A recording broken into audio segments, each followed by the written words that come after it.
going on, everybody? Today is January 21st, 2021.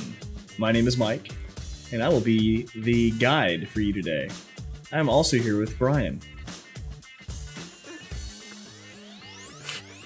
I mean, that's... Okay, I didn't expect that. I figured I'd throw it off a little bit. I don't get this every day. Your guide, Mike the Xycia. Sure, yeah. No, I like, this is a news poor week, but still we found stuff that to talk about, and we found stuff that we threw away that we didn't want to talk about. It should be an interesting week. What we do know one thing that we're not going to talk about today. The fact that this is not episode 31, but episode 32 instead. No. Yeah, we wouldn't talk about episode 31. We'd talk about today. Episode talk about your favorite segment. Oh, the one that's not here anymore. The one we're not going to speak of. Correct. It's the name that shall not be named.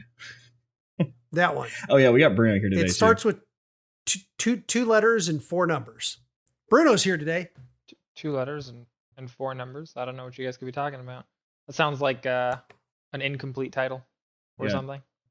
Yeah, RTX 30-something. Yeah, probably. 3070. Yeah, something like that. RT. Three letters, Mike. RT 6800? Yeah. So, okay. As I said, this is episode 32. Pretty awesome. I can't believe we're already over the halfway mark. I guess we've been over the halfway mark, but it's still interesting to the fact that we're still going. And nobody's shut us off yet. So nobody's suspended our accounts. Nothing has been taken away from us. Our liberties are still here, which is crazy. I don't know why. Pretty sure you mentioned that last week. Well, I'm mentioning it again. The over halfway mark, not the liberties. Yeah, that's fine. That's fine. Either way, we're still here. We're still rolling. We're going to keep kicking it. You're like, it's my constitutional right to have a podcast. Basically. Like, no, motherfucker. It's not. Get shut down at some point. So yeah, as Brian said, we do have some interesting news this week, as we say every week. So hopefully this will be more interesting than normal. But we'll see. We got some stupid fucking news literally this week. We decided, we had a little powwow before we started tonight, and we were like, how can we get more listeners? And the way we decided was just let Bruno talk and rant about different subjects for like an hour. So nobody wants to listen to me rant about stuff. So today we're going to let Bruno just rant for probably an hour. I don't know. We'll see how it goes. Well, eventually. Yeah, eventually. But actually, some of the stuff I wanted to talk about, can't hear me on my phone? Of course not. I was like, motherfucker, you're looking at your watch. No, because everything's broken. So if you guys are hearing us right now on our actual thing here, the recording is great because it's yeah. Because that's for those listeners listening to a podcast, everything is fine, nothing is missing. For those that are watching live on Twitch, apparently our audio is jacked.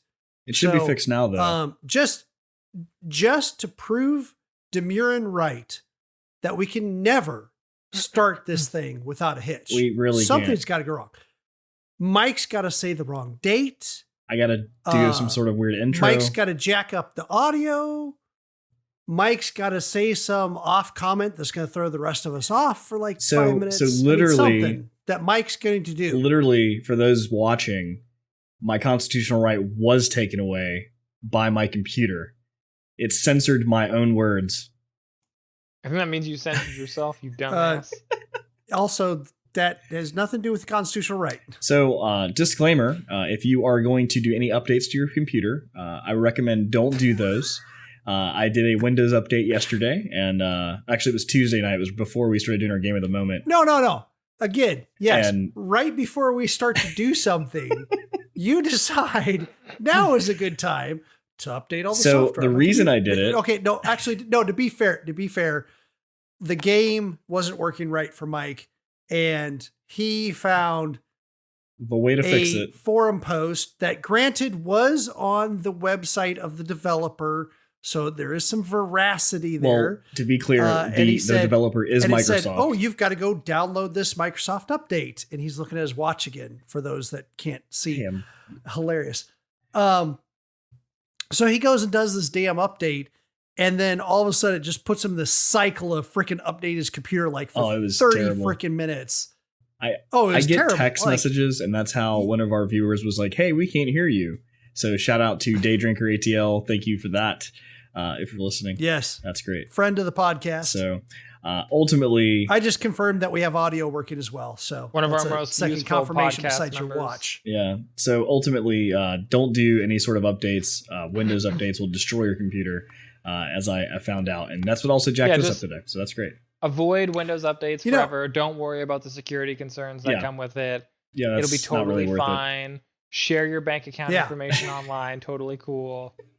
Not a problem. You know what? I have actually thought that one of these days we should have certain friends of the podcast on the podcast as guests. Daydrinker would be a great example. I think Secret would be fun too. Now, granted, we would have 30 or 45 minutes probably talking about cats, possibly children as well. But these are both things that are like big in our demographics here and might also increase. It would be as good as increasing listeners as listening to Dymyrn rant. I don't know. Like podcast wouldn't be bad, but I think specifically for Daydrinker ATL, a like co-op horror game with a lot of alcohol would be the best fit. We almost have that game. We have a game actually. If we can just get Dymyrn to play with us, I think we have that game already. Yeah, Pacify. Yeah. We already have it. It has a scenario that we haven't done yet. We would just need to get and Daydrinker it has ATL another scenario on the PC. coming up. So they're going to add the third one. But we just have to get her on the PC. So anyway, I can tell you, Daydrinker is sitting in the chat both with the sunglasses on emoji and with a big old yas queen going on right now. So that's fantastic. She seems to be down with that concept. So also down with that concept, with the sunglasses at least. If you're in the U.S., you're probably familiar with the fact that we just have a new president sworn in to office. And if you're not familiar with that, it's a thing. It happens every typically 4 years. And Mike, so it's America. The whole world is familiar with it.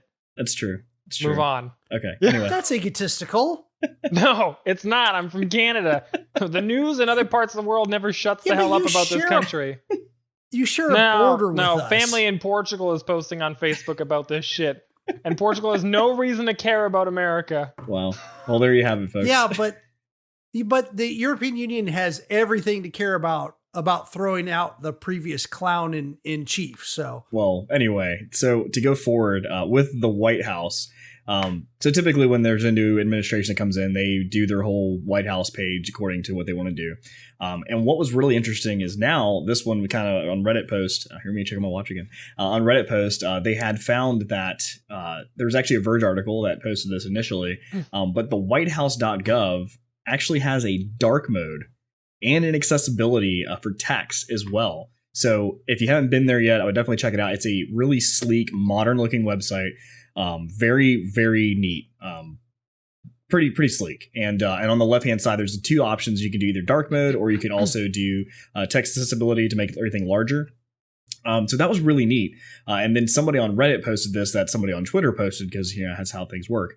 And what they had found is a developer I would say a website developer, I guess you could say, was checking out the website source code. And if you're familiar with that, if you go to a web page, right click, there's an option that says view source code. And when you do that, it shows you all the XML and all the HTML5 or whatever that's been typed up in to show the page.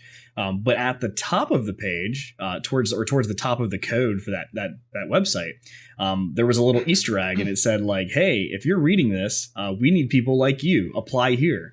And it was a link to the actual government agency that's running all of the visual aspects of the whitehouse.gov. And it's an application website where you could go and fill out. And they're looking for all kinds of different people, all kinds of visual artists to do different things. And it kind of works as a 4-year rotation. So you basically sign up. You have to kind of move to DC. They said right now, obviously with COVID, it's a remote type of position, but they typically want you in DC. But you kind of work that 4 years out. You do get paid. And it's a full-time job for like 4 years. And then after that, either if the administration's still there, you can most apply again. And if not, then it moves out. So, but it was just a really neat thing. If like you actually went to the site, checked out the source code, that you could actually find the link to go apply to them as they're looking for people to get applied. So it was really neat. It was a really cool thing. I figured I'd mention that. But the deal breaker for me is like moving to DC, not the COVID stuff. I mean, it's moving to DC. The traffic is horrible. Yeah. I mean, talk about a town filled with buttholes. If you subscribe to certain theories and have certain leanings, whether politically or morally or whatever, you could certainly say that they're one less butthole in DC right now. But that's fine.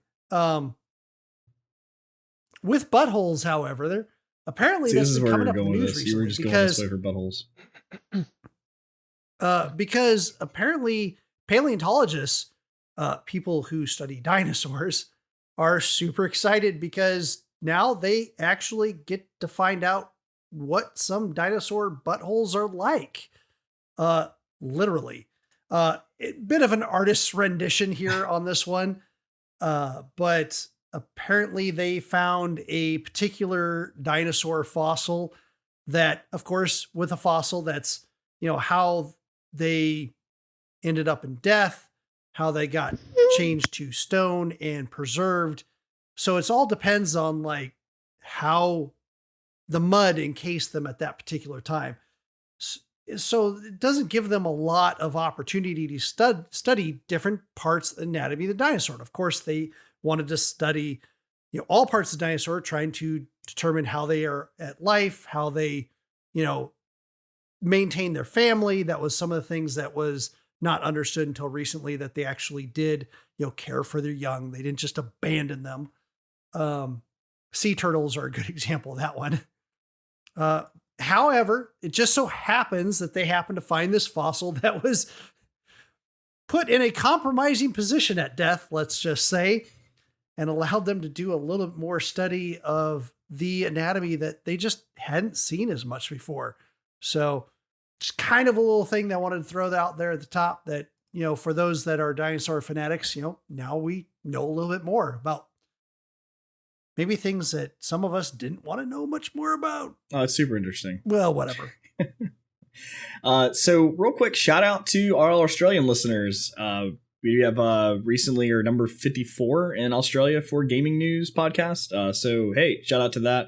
And with that, I'm going to talk about something that you guys are... Share with your friends. We're not happy with 54. I mean, we're happy with 54. Don't get me wrong. But we want to shoot for at least 50 or in the 40s. So share with your friend. Let's get this out there. Come on. And then when he says shoot, we're talking about like getting people, listeners, not shooting birds. Because literally, apparently you guys, you were thinking about killing a pigeon. And this story was super crazy, and I figured I'd say something about it. But in Australia, they found a pigeon with a little tracer like ribbon on it on the foot, like a little leg band. And it apparently looked like it came from the US. And because of that, it looks like a biosecurity risk because it's something that flew across the seas, could have diseases and everything like that. And the band that they found... It's a pigeon. It has diseases. Yeah, so the band suggested that the bird was found in a Melbourne backyard in December 26th, and that it was a racing pigeon that left Oregon, which is 8,000 miles away, and like 2 months earlier. So because of that, they were going to execute the bird. They had to put it down because they have to. But then, before they killed it, they find out that the band was actually fake. So turns out someone in Australia actually made this fake US band, put it on the pigeon, and now they said, this is a direct quote from Roberts here. His name is I'm probably going to murder this. Dion, I think, Roberts. He's the sports development manager for the Oklahoma-based American Racing Pigeon Union. He was the one who said it was fake, and he says they don't need to kill him. So they don't have to kill the pigeon now. It's a good thing to go. We're good to go. Pigeon's actually from Australia, not from Oregon, and so that's good. So case closed on that. Pigeon is going to survive. And I mean, yeah, that's a hell of a lot of work to take out a pigeon. I mean, this is like Hitman the game level of work to take this pigeon out. Oh, it's Joe the pigeon too. Joe the pigeon. It's the fact that it was identified as an Australian pigeon kind of means that they probably should just kill it. Because I just imagine Australian pigeons like carpet bomb people with venomous spiders, or like I don't know, but just venomous feces. Just like I just imagine this pigeon controls like a small militia of like really buff kangaroos, because in Australia everything wants to kill you. So like I just imagine this pigeon's got like his captain's armband, and everyone mistakes it for this racing band. He's actually just he's a mastermind pigeon, like the brain of the pigeon world, because only in Australia could you find killer pigeons. Wow. Well, in saying. that, I mean, that's not wrong. Just terrifying things. we're gonna roll into the news. So here comes the news now. Oh God, what a transition! Yep. Thank you, You're Mike. welcome. Continuing the epic. There was a dog. We're gonna behind you. kill the pigeon. It's a cat, I think, right? No, cat. Wrong shoulder. No, going into the news, and we again, you don't come to us because we're investigative reporters. You come to us because we're trying to point out news. Actually, I don't know why they come to us. I was just explaining why they come to us, because they like to hear Dymyrn rant. They like to hear Xycia fuck shit up. Okay, that's fair. They don't come for me at all. So at least you guys got a leg up on That's me. what she said. No, Literally the whole statement. but yeah, wow. Even the leg up part. But occasionally we get some fresh news, and we try to get to you before you might have actually heard about it. And today, the Resident Evil showcase dropped. Now, Resident Evil Village, VILL being 8 in Roman numerals, so RE8. They're clever. Clever guy. Yeah, they had the evil one before, so.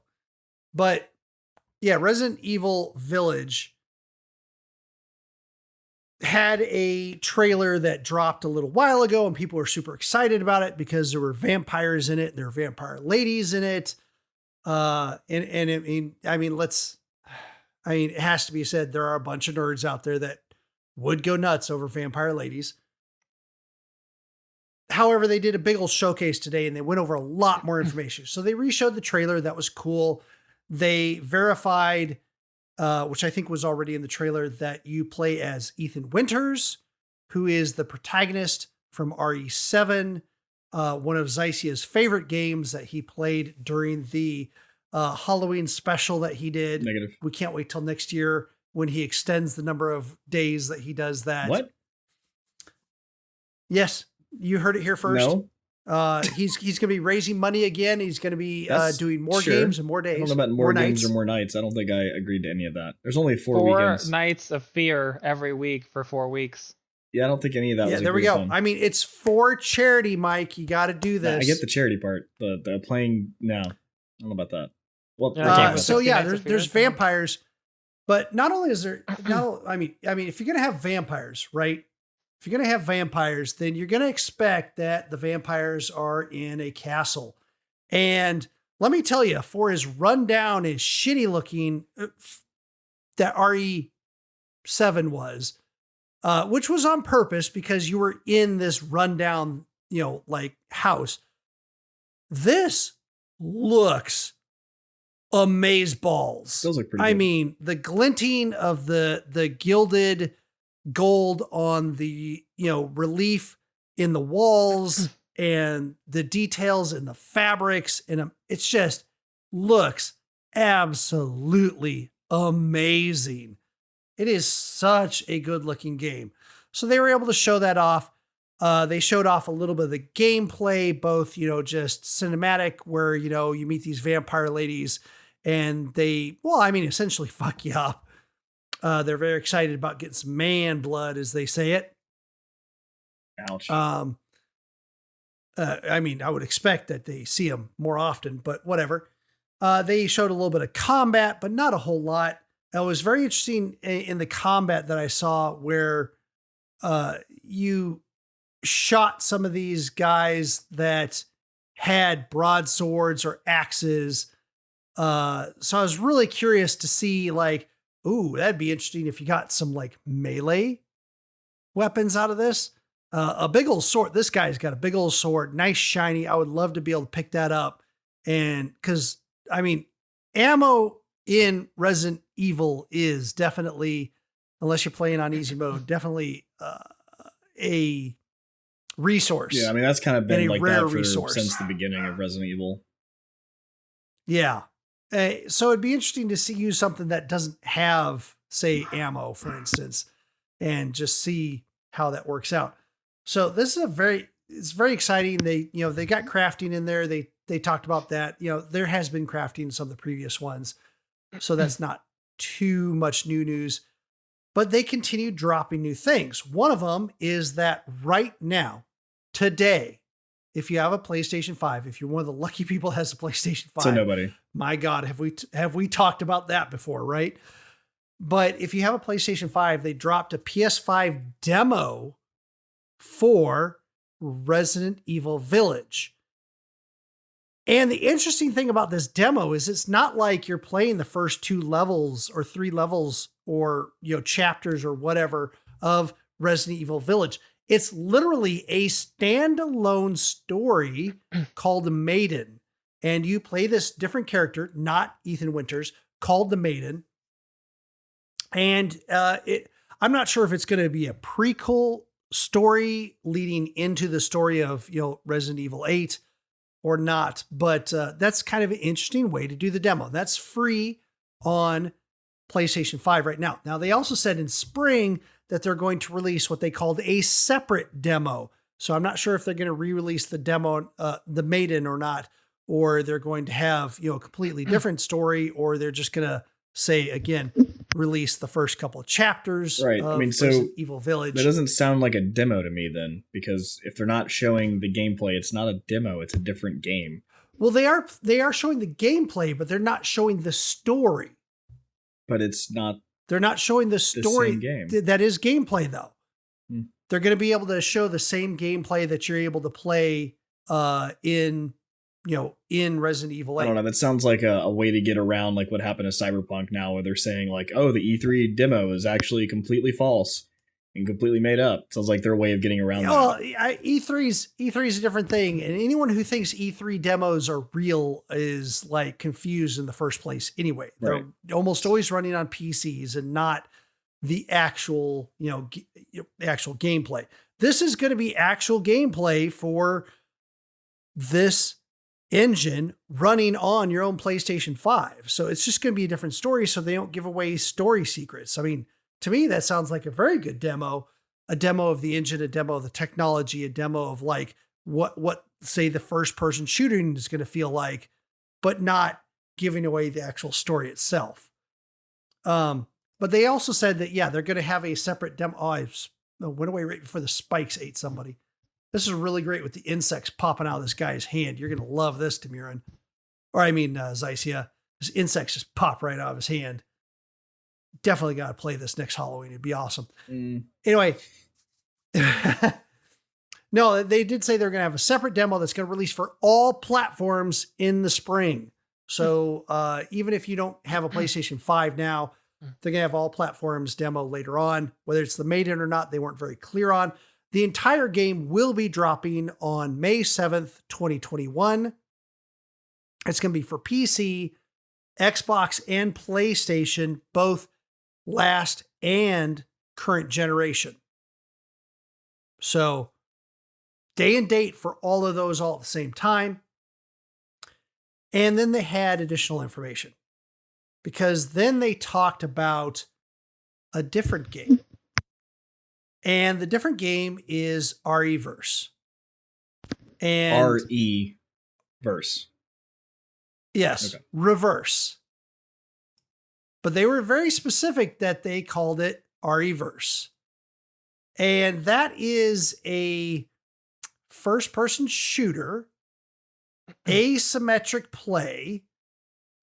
So you play... 4 people play characters from the RE universe running around first person style, maybe third person. That looks third person to me. And there's a mastermind, what sounds like a 5th person, who has control of zombies and drops zombies of different types out there to like take the 4 characters out. So RE-verse looks pretty fucking cool. I think, didn't they do a small thing like this in the Resident Evil remake they just released a little while back? So I could have sworn I heard about this being played already or something very similar to this. Or maybe it was a beta for it. I don't know. Yeah. Could be.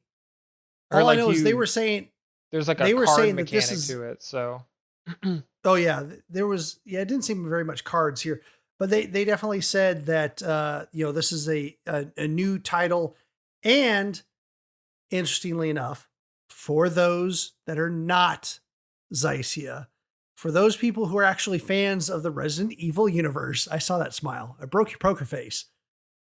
For those people who are fans of the Resident Evil universe and who are going to buy RE8 anyway, you will get RE-verse free with all purchases of Resident Evil Village, which is RE8.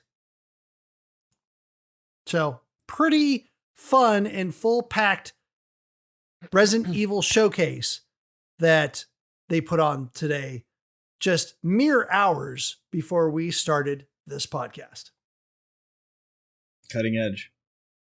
nice. Can't wait till they release RE Township or RE City. Be great. Yeah, and I was thinking more. Larger map to play. I was thinking more Listen. RE M Night Shyamalan, because like that Village was terrible. I wonder if If they're they gonna have like the can't rabbit figure out a heads way to do pulling. the title with the letters, which they've been doing for a while now, Resident Evil, I think, was the first one because it was VII. So 9's gonna I don't know, be something like that. Village. Just like Well, yeah, throw 'cause- RE and like a whole set of like thousands of words into a box and just mix it all around and then just see what pair you pull out first. I mean, the next one's gonna be Resident Evil 9, so they're gonna have to do something with an I or an L and an X. Oh, that's true. So- That's true. I was thinking, yeah. Resident Elixir, because then they could do the ELI. Resident Evil illness. Yeah. I don't know. I'm almost You holding hear out that? just to You see hear what the hell that they do with the sick ass title next name, time. Resident Evil illness? You guys should hire me. I'll name things for you for cheap. Resident side Evil job. COVID-19. There Not you go. bad. We're already living in Resident Evil. There you go. Pretty much. We're onto it. They should just like sponsor us a little bit and I mean, give us some money, and we'll just come up with names for them. we're already assigning roles to movies because we said last week Kevin Hart is Claptrap from the Borderlands movie that's coming out. I stand by that comment. I think you should. That was gold. I stand by it. So, and then here you hear that we're gonna have Resident Evil, whatever you said, whatever that was. We'll just use that. So, Resident Evil illness or Illness, there COVID you or go. something. We'll figure it out. we can get the details later. Well, this next bit of news is We need to add a thing that says like flashing, like Fox News or something, like an alert says like rant alert, and like have it like kind of scroll it's in. just all right. I'll work on that. So I voiced my opinion on NewEgg's bullshit throughout this season of hardware sales. And NewEgg has put out that, they're a very focused, very like bleeding edge, like the number one in scalper protection and bot protection. Bleeding edge. Number one. In the face of just so much evidence that proves that they're not. And everyone's been saying, well, we need a way to deal with people scalping shit and bots buying stuff up. And NewEgg, who apparently had a perfect system and none of their stuff ever went to bots, per them, nothing goes to bots. They're very good at making sure that bots don't get anything. NewEgg happens to be the first fucking website that implements something different to stop bots. Weird, right? It kind of doesn't make sense that they fucking specifically stated they have no issue with bots, but they're also like baiting a method to stop bots from buying their fucking product versus real people. I don't know why they would need that with their perfect methods already, but here we are. Anyways, there's a news story right now with reference to NewEgg launching this beta program, and it is legitimately a fucking lottery. Not to just win hardware. No, because that would be cool. And we don't deal in cool with NewEgg. they've decided to create a lottery for to win a chance to purchase current gen hardware. So 3080s, 3090s, 6800 XTs, the new AMD CPU chipset, so things like that. Now, a few things. First of all, it's fucking ridiculous that NewEgg, after all they've said, created this fucking dumbass lottery system. But what makes it worse is the lottery system kind of makes sense at face value, right? Create a lottery. The way it functions is you have a 3-hour window to sign up for this lottery. When it closes, a bunch of winners are randomly chosen. And then for 2 hours, they get an email. For those 2 hours following the closing and the choosing of the people who win the lottery, they get to go in and purchase something from their lottery basket, whatever that may be. Cool, because that means that people can get hardware. Everything's great. Fantastic. What could possibly go wrong? How could you fuck this up? Well, real easy. You make it so that the only things that come in the lottery are bundled fucking items, you jackasses. That's right. You want to buy just a 3080? Fuck you. Buy a 3080 and this Intel-based motherboard. Oh, but you wanted an AMD CPU in your computer? Or you don't need a motherboard? Go fuck yourself. Buy it anyways. It's just $270 extra, you prick. That's what they thought. They legitimately, every item that was sold was bundled. Graphics card bundled with either AMD or Intel-based motherboards. But you didn't get to choose which one it was. You just randomly got it. So if you signed up like, hey, I want one of any 3080, and you have an AMD chipset, you don't get to choose like, hey, pair me with an AMD fucking motherboard. No, because maybe you could just upgrade. No, they fuck you on it, and they just give you the fucking AMD motherboard. And they're like, okay, well, you can buy the 3080 for $890 plus this top-of-the-line AMD motherboard for an AMD chip that you're not buying, obviously, because you didn't win the fucking lottery for it, at the low price of an additional $280 fucking dollars. Makes perfect sense. NewEgg, with the first good idea they've had in the last 2 fucking quarters, decided, fuck the good idea, let's make it bad. So they took some flack for it. People insulted them, gave them a bunch of shit on Twitter, and they pulled the lottery thing. It lasted like, I think, 1 day, and now it hasn't come back.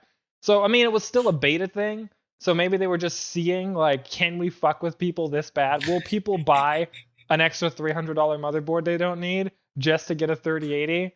And then they test and like, that was not well received. So we'll just be like, ha, our mistake. Silly us. We messed up, which we don't do, by the way, because we're perfect. The next one's going to be better. And then there probably just won't be a next one. But yeah, so that's a thing. That's a fucking wonderful thing. I mean, honestly, I used to buy stuff from fucking NewEgg. Never a fucking again. Like, fucking hell. What a fucking absolute fucking shitfest. I can't even.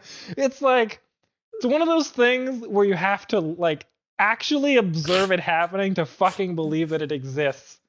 Like, if you went back to, like, 2015 and were like, by the way, a reality TV show star's gonna be president for 4 years and some really fucking weird shit's gonna happen, people would be like, fuck off. If I went to somebody who knew nothing about tech and be like, this fucking company fucked up all this shit, sold all these items to bots, said they didn't, and then, get this, they created a fucking lottery so that you could win and pay more for something than you would have if you just bought it regularly. Most people would be like, that's the dumbest fucking thing. Why would anybody, like, join a lottery to pay more for something? Like, the fuck? You, like, go up and you fucking go to, like, Lotto Max and you, like, sign your numbers, but then when you fucking win, you actually have to pay them a percentage of fucking money, and lose money on it. It just doesn't make any sense. I actually don't know what's funnier here, the concept that you're painting, or the fact that you use the word fuck to replace every bit of punctuation you can. Every comma, every quote, every period, every semicolon. Every time you reach a punctuation, you're just going to say fuck or fucking, it fits perfectly. And you know what? I have done like, less you're fuck. going to use it for apostrophes, like Mike's fucking. I have done less fucking in my entire time doing this podcast than NewEgg did in one fucking lottery event to all the people that subscribe to it. So yeah, it's fair enough. Doing pretty good. On to news that doesn't suck at all, actually. This is fucking great. There you go. So if you are a... Oh, actually, I'm sorry. No, you're fine. There's one more thing. It was nested in there. Wait, there's more. But wait, there's more. This one's actually good. So a while back when PlayStation was becoming a thing, it wasn't released as the PS5 wasn't out yet. There was a company, if everybody remembers, that we talked about. If you weren't here, they're called CMP Shells. They were creating like shell plates, like side casing pieces for the PS5 because you can remove them and replace them. Well, Sony didn't like how many orders they were getting. And Sony, being kind of dicks, were like, hey, fuck you guys. That's like proprietary shit. And they fucked off and canceled all their orders. Well, that company apparently didn't just disappear. They didn't just like quit. They actually started doing some research and they found that the patent for those side plates, first of all, wasn't done being filed. So it's not even a fucking thing yet. Right, and that was the thing that they were pushing. Sony was pushing was that they had a patent. That's the way the styler was, the design. Yeah, so now they're like, hey, guess what? We're selling them. We're doing it. So CMP Shells has now started releasing PS5 custom plates, ranging between $49.99 to $69.99, which isn't terrible all in all for like console customization. I mean, it's not bad. And to top it all off, as if to just really jab at Sony, the modifications they've made, first of all, fall outside of the patent. So even once it is patented, they can continue to sell these. And according to them, which hasn't been confirmed yet, but I assume will be confirmed very quickly after people start receiving these in February, they actually improve the PS5's airflow and general running temperature. So they're apparently better for the hardware than the actual patent pending Sony-based versions, which if you wanted to make extra money and you had the ability, you could just fucking go ahead and make some Sony basic ones and still rack in some profit. Well, I think the other cool thing here is it looks like they did one of the things that I said on that older newscast that we did was don't make the shell with the same curve, make it flat so somebody can just put the damn console on its side without a stupid fucking base that doesn't screw in, falls off anytime that you move the damn thing. Okay, if you have it vertical, the base is fine. It screws in. If you have it on a side, it kind of clips on and it just knocks off all the time. It's trash. It is just complete trash. Plenty of people out there. Now, granted, there are people that will put their console on its side, on its base, and they will never move it. Or you could be like the CEO and just put it upside down. You could do that too. Yeah. So Sony's own marketing people put it upside down because it makes sense that the drive is on top and not on the bottom. But anyway, no, like it looks like these, plates could be flat. So you could just lay it down on its side and just not care all that much. And that would be awesome. So I don't know. And also the all black plate looks good. Oh, they look fucking awesome. Like everything about these that I have seen so far that I could find, they did a really good job. And it doesn't hurt that when Sony set up God's War and everything and set up the Kratos symbol, that they actually used a Greek letter. Because you're not going to be able to copyright a Greek letter, which means, they can get away with the Kratos bundle by putting I think it's Alpha, might be Omega. I don't know. I don't know my Greek letters that well, but they just have the Greek letter on there. So, I mean, there's nothing they can copyright on that. So I think that's Omega. So, actually, in other news of patents, this is actually in the world of Rockstar. So, Grand Theft Auto 6, maybe? We'll talk about it. So rumor, obviously we've been talking about GTA 5 and the progress that Red Dead Redemption is now doing with the Red Dead Redemption 2 online, along with GTA 5, and the talks of GTA 6 potentially with the website we saw, which was I think it was GTA 6 or Vice City or something online had gotten registered. So all those kind of rumors are going around. I mean, it's not a secret that Rockstar is working on GTA 6. So this is not a secret. There just hasn't been anything. We haven't seen any proof. We haven't seen any sort of demo, any kind of screenshots, any of that stuff yet. Because why would they? I mean, they're basically racking in on their cash cow that they're probably going to continue doing going forward. The only thing that I could see, I mean, this is literally the third generation that this game has been played on, GTA 5 online. So it's like why, if it ain't broke, why fix it, right? So they're going to continue doing that. But I mean, ultimately, it's going to get to a point where it's going to be outdated.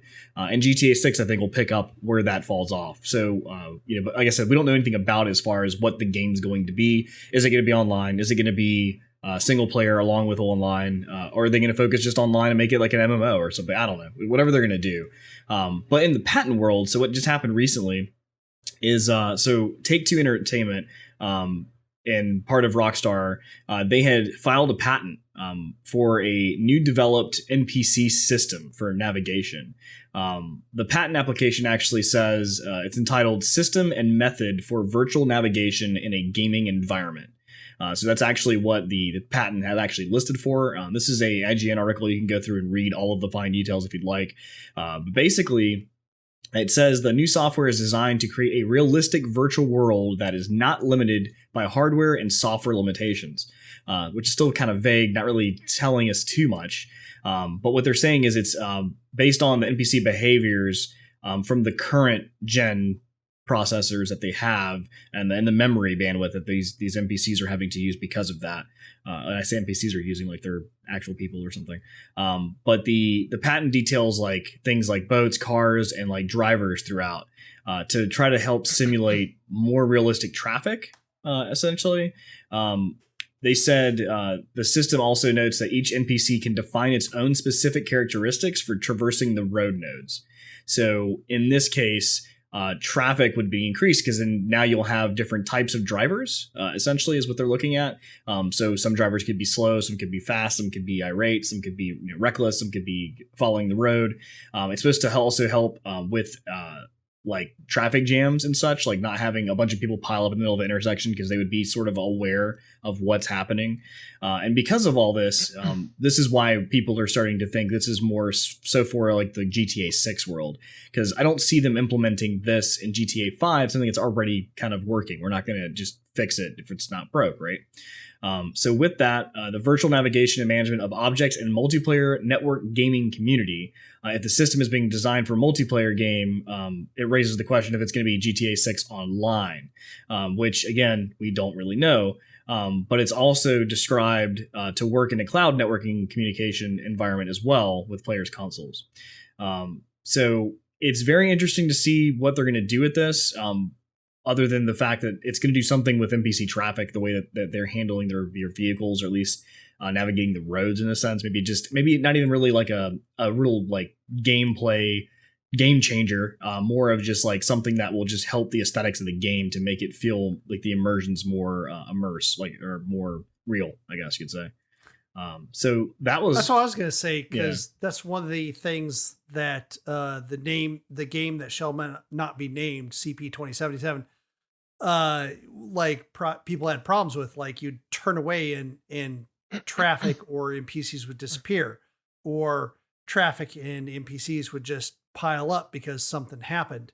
So it makes it feel like a more real living world when you have it react to things like that. Like you said, the immersion. Yeah, and that's kind of what they said here too, is that current processing power and memory restrictions mean that some of the NPCs, this is a quote, fade out of existence as players approach the NPC, the patent explains. Whereas it also notes the NPC systems only allow for predetermined number of NPC cars, meaning that, there's only so many cars around you. And if you look at a greater scale, like you go to bird eye view, you'll notice that there's nothing else in the world other than what's around you.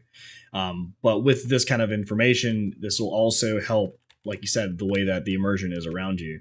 And right now there's no no high level knowledge is what the quote is of traffic, which is said again will lead to things like the traffic jams and just cars just not doing things they should be doing. So this patent is supposed to help with that.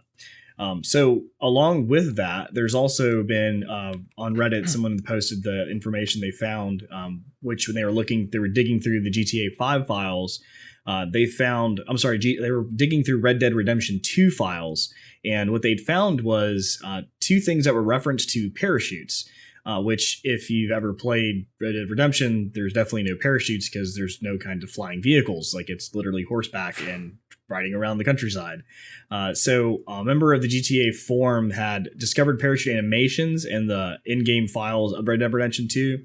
And then since obviously that wasn't there, that kind of brought the question. So he started digging, and this user ended up looking at GTA 5 files and noticed that these two file names, skydive at parachute at pack, and also shoot _ off, these animations were not listed in the game for GTA 5. Which kind of brings it up to why is that in there? Well, Red Dead Redemption 2 is the newest game they have. Maybe they were packing this, separately, didn't mean to do this, but now that's out in the wild now too, which also speculates that GTA 6 is something they're working on, which we kind of already knew. But there is something, obviously they're going to be having parachutes, which no shit, there's probably going to be parachutes in GTA 6. So interesting enough, that's what we have for GTA 6 news. So obviously stay tuned before we start covering that kind of stuff as that comes in, along with many other games that we're anticipating as well, or even old games that we've been anticipating for a while. If you want to, yep. On the topic of old games, not ones that we've been anticipating for a while. These have been around for a long time. They're old. Fallout New Vegas. If you've played the Fallout series, New Vegas is touted as one of the, if not the best, it's the best in its series. Some people don't agree. It's between Fallout 3 or New Vegas. No, it's New Vegas. A lot of good in both of those. Whatever. I mean, I don't disagree. New Vegas is the best, but some people do. Those people like there's James. a huge to kind of start this off. It's important to know that if you don't know Fallout games, Bethesda games, there's a huge modding scene for them. Every single Bethesda game, so Fallout and Elder Scrolls alike, is made by Bethesda, which means that it's buggy as fuck. Which means that they left everything, lots of jank, and it became kind of like a running joke that their games are always super buggy in all various ways, and they're also open to modding. And that's also kind of the point why New Vegas was so good, was the fact that, I'm not saying it was perfect, but it was also made by Obsidian, using the license under Bethesda. So yeah, that was another reason why that game was always better. It was story versus engine technology. Yeah. Still had tons of jank, but was written extraordinarily well. Well, the modding scenes for their games are enormous, bigger than I would say really any other game set out there. You'd be hard pressed to find another game line or company whose games are modded more than Bethesda's / I guess in this case Obsidian. So the Fallout series is one of the most modded series ever, and it received to New Vegas a mod called The Frontier. After 7 years, this mod has been released. It is the largest, most ambitious mod released in completion.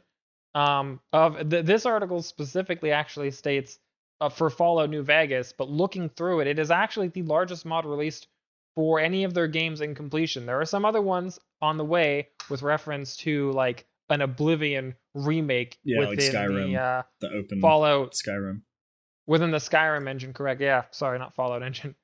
Well, they might use the same one. I don't remember. Anyways, but essentially this mod creates an entire new world. Instead of it taking place in New Vegas, it takes place in Portland, Oregon. It's the map that is equivalent in size of the original New Vegas map. It adds a ridiculous amount of content. So it adds, of course, a map that is completely rebuilt, the same size as the original game's map, 150 new weapon types, which is a lot. Believe me, that is a lot for the Fallout. I actually think that's probably more weapon types than exist in the original Fallout New Vegas, because I feel like New Vegas maybe had like 90 weapons or so of like variants. And it has its own storyline, completely written through by the person who created the mod. It does bring back a lot of the factions that exist in the original New Vegas, but it's essentially a whole new game. I was gonna say, so it's a new game. It's a new game. Fallout New Oregon. New Oregon Lane. New Oregon. Yeah, I'd New say Portland. probably the close second would be the Half-Life series for the mods. Yeah, that's fair. Especially since you got Gary's mod that was built off of that. Which engine. yeah, that and then Portal. They've had TCs because this is a TC. It's a total conversion. Yeah. And something TCs. I mean, started as far back as like the Half-Life series and possibly even like the Doom and Quake series. But oh yeah, for sure. It's crazy. It's a rich history of modding that has led up to this. That's for sure. Yeah. Like, I guess I'm glad that we're getting to the point where if they don't make the games good, we'll just do it for them. And do it for mostly for free typically. But worrisome. Again, we got a history of doing this. Yeah. So yeah, I mean, gamers know what they want. So if they have the ability, they're going to make it better, Yeah, which is why I think that modding support should be open for most games. But I think it was the Black Mesa mod finally got completed relatively recently, and that's been in progress of like bringing the original Half-Life up to the newer Source engine. They've been working on that for like 10 years. Yeah, and then they have the Synergy mod that allows you to play multiplayer Half-Life 2. Which is pretty neat. It's kind of janky. I've actually had some people play it, told me about it. It's not as smooth as you would expect it because it's obviously a single player game with 2 people now or 3 people playing with you. But it's for what it is. If you wanted to do that, it's a mod that's available for multiplayer. Yeah, just like Skyrim. Specifically, the co-op through the single player campaign versus the true multiplayer that did exist with Half-Life 2. Yeah, well, that was more like I think team deathmatch, wasn't it? Like the yeah, because also and that's team deathmatch. Yeah, it was traditional FPS, right? And that's you got to even do what Counter you can Strike. do within like the limitations of what the game provides you, really. Yeah, and even Counter Strike, the Gary's mod. I mean, Portal eventually came out of people kind of messing around with the technology. So I mean, it's out there. Yeah. So it definitely is. So if you're interested, you're a Fallout fan, you're not a Fallout fan, I still advise if you like RPGs, pick up Fallout New Vegas at some point in time. It'll be like $2 on sale. Yeah, it's super a lot cheap. of the times. Oh yeah, and definitely. then download the mod because that'll be free. And it looks really cool. And I probably will eventually re-download New Vegas sometime in the next year. I've done that many times. Play this mod. I mean, if you're going to buy it, play New Vegas first and then download the mod. Like when you're done beating New Vegas, you can play that mod as well because there's so much content and the story in that one's definitely really well done. This next story, in my opinion, is probably one of the most interesting things to me that we're going to talk about today. There's no rant here, by the way. This is legitimately just really fucking cool. If you haven't heard, there's of this game that's called EVE Online. It's like a space sim, massive online multiplayer game. And it's come into the news a few times because I think like a couple years back it was in the news because they had their first truly massive player versus player, like large scale, like ship battle. And millions, tens of millions of dollars, like real actual US dollars worth of ships were destroyed overnight in this ridiculously huge, like just coordinated space battle. Well, ever since that happened, I think just shy of, I guess now it's over 2 years, close to 3 years ago, the game picked up a lot of steam. It also went free to play, which brought in a ton more players. Mm-hmm. Well, they're kind of in a weird place right now. So this last week, there are 2 large coalitions that exist within EVE Online that are made up of many smaller alliances of players that have come together.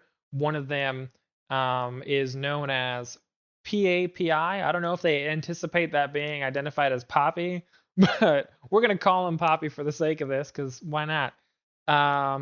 and the other one is, I forget their name. Where is it? Imperium, the Imperium Coalition. So they decided to go to battle, and the story here is that so much. This is like from 3 years ago. The scale of this is ridiculous, because after that there have been several battles that have doubled in size from the one that they broke news for 3 years ago, and this one was twice the size of the one that happened 4 or so months ago, and that one was already 2 times the size of the one before that, and 2 times. So this is like legitimately like a 12 times the size battle. So we're talking like probably bordering toward like $100 million worth of ships. What happened here is the game is citing themselves as really. They're saying themselves that they're suffering from their own success and the amount of players that are playing their game. These two coalitions that were battling against each other, one of them took a strategic position somewhere in the galaxy towards the fringes of the galaxy, where they technically have no escape, but it also means it couldn't be attacked or pushed on from all sides. And the larger coalition tried to warp in with their fleet that was supposed to be capable of destroying the other side. Well, I guess both sides had to calculate for something very specific. The game potentially breaking and not being able to handle the volume based on previous battles. So the battles had gotten so large that it had become a concern across all coalitions that eventually the game would not be able to handle the scale of battles that were going on. Well, that's exactly what happened here. One coalition had all of their best ships, like their primary force, already present in that part of the galaxy, in that sector they needed to be in. The other one started to warp in with their ships, and what ended up happening is that sector broke. It had nearly 35% of the entire game's online population trying to enter it at the same time. So 12,000 people. 12,000 people trying to enter the same sector. Yeah, and okay, so one of the things that's kind of missing here is how Eve already kind of compensates for some of this stuff. Because when it has a whole bunch of people that bring ships in, and those ships have multiple weapons on them and missiles and all these things that are like bouncing around and all these things that's got to keep track on. Yeah, I broke your poker face again. I see you, Mike. Always. And one of the things that they do to compensate for this and try to have this concept of all of these things moving around and all this computational power of trying to keep track of this, what they do is, as more and more things enter a particular section, they slow down time. So the time in game, because we're used to games of like, oh yeah, like Stardew Valley and all these other games where time runs faster than real time. We're not waiting a day actually for this stuff to go on. A day in Stardew Valley only takes, X amount of minutes and stuff like that. Well, EVE Online does the opposite. As there's more and more things that comes in, and they have to have more and more server time to keep track of every little thing that is going on, every laser, every piece of chunk flying everywhere, ships flying around, moving. What they do is they slow down time slower than real time. And they've done it so much where a 30-minute battle can take a day of real time. And it's important to stay logged in and logged online and even pass off stuff to other people, control of ships to other people, because when Dymyrn says real world dollars, what it is like some of these capital ships, because the amount of human time it takes to gather the resources to build these ships, some of these capital ships are $35,000 worth of time invested to create them between all the different people that contributed to it. And this particular battle had, what was it? What was it, Bruno? It was like 200 to 250 Titans were trapped. So 250 of these $35,000 or whatever it is, massive ships were trapped in this area. And that's for one side too, I think. That's just from the PAPI side. So yeah, because PAPI was a relatively newer coalition that was an upstart, and they were kind of empire building and taking over a bunch of stuff. Mm-hmm. And this whole concept of trapped, which I'll hand off to Bruno to talk about, is absolutely amazing because there's still ships. They're trapped. But before we go into that, the time broke down so bad that ships actually came into this area, and the ships came in and other weapons came in. So they were completely defenseless and got eaten up and destroyed. And then, because there were over 330 Titan-class ships that were involved in this particular battle, 12,000 people all in the same area trying to participate in this battle at the same time for multiple hours, days. And then you get to this place where the servers kind of break down and you get these ships trapped for a long time in the bubble. So, Bruno, you know more about that than I do. Yeah. So essentially, what ended up happening in between the ships that got stuck there, destroyed, and then replaced by additional ships that were pending coming in, that sector legitimately is not capable of handling any more ships. It's essentially at capacity. So what ended up happening is the PAPI coalition has roughly 40 some odd % of their coalition sitting inside of this sector versus the near 100% of Imperium's coalition sitting inside of this sector, which just based on that, you should understand that PAPI is fucked. They're going to lose. When they notice this, and because of the time slowdown, it gives you a lot of time to react to the bullshit that has just befallen you and your tens of millions of dollars.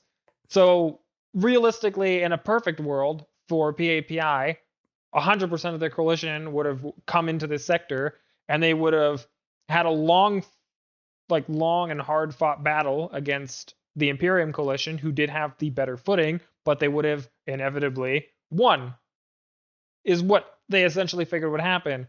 Both sides cited that each side should have really thought about the game's capabilities, because what essentially has happened now is they are in a stalemate.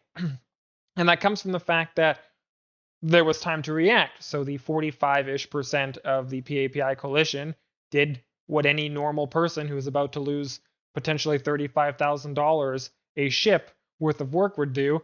They logged the fuck out of the game. But logging out of the game doesn't mean that you no longer exist there. You technically do exist. Now, the interesting thing is there's a spatial setup. There's these things called, what do they call them? Hellscapes?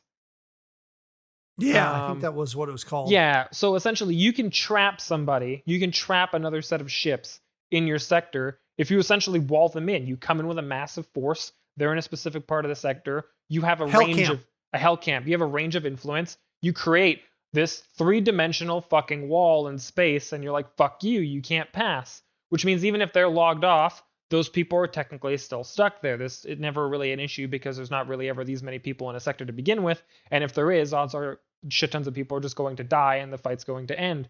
Well, because this coalition was set at a disadvantage due to the servers breaking down, they just logged their ships out. What's resulted is the Imperium coalition, who is still very much logged in as we speak right now, cannot log out. If they log out too many ships, they actually give the PAPI coalition the opportunity to log in enough ships to overwhelm the remaining ships, destroying them, bringing more of their ships into the sector, and inevitably destroying their tens of millions of dollars worth. So then it fell to the game developer. People were like, well, what the hell do we do? And the game developer said, nothing, because there's nothing we can do. We tell everybody, which is true, everybody is warned when you start playing that game. There's a huge, kind of memo, hey, if you lose anything, it's on you. We don't do refunds with shit like that. It's your problem, even if it's our problem, because their code is very old, and they specifically stated Like they threw their hands up in the air and they're like, we don't know what to do anymore. Like, it's not that they don't want to do anything, it's that they can't. Well, yeah, I mean, it is a game that's 18 years old and still going strong. And they have updated the code.